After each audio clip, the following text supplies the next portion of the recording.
how do I make it, how do we do a better fumigation, I guess is what I'm asking. And one of the ways that we can do a better fumigation is understand the relationship of temperature to the different species. I always say start with the insect first. That's the title of the program. And if you look on the right-hand side, you're seeing minimum temperatures on moss.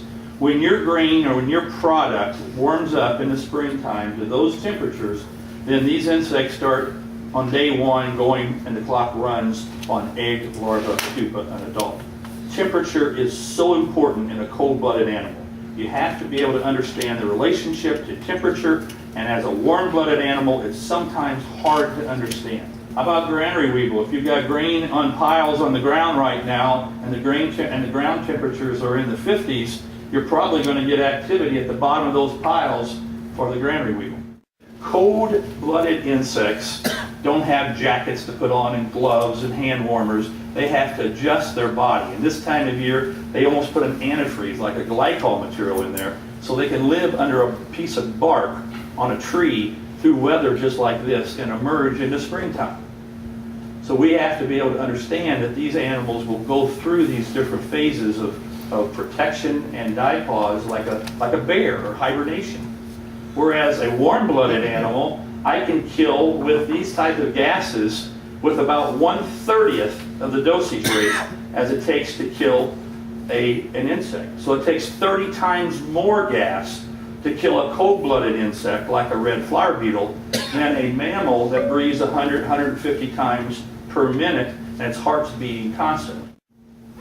This was a case out of, it was one Spices. It was two companies, and I don't know if that'll run, Pat. I'm trying. Oh, there it goes. We were trying to find out when the cigarette beetle actually flies.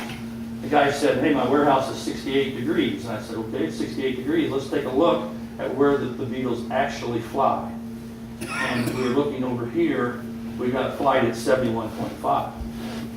We were starting to catch insects in pheromone traps at 68 degrees, so we knew that we have a biological activity there that we can, even though it's just a couple degrees, it was a difference of about a $700,000 lawsuit. Tropics. We create tropics inside of our bins whenever we're sweating in our flour mills and food factories, and when we have tropical environments, we have tropical insects that exist and survive in there. And if you take a look at this food plant, what we've done here is we've created the tropics.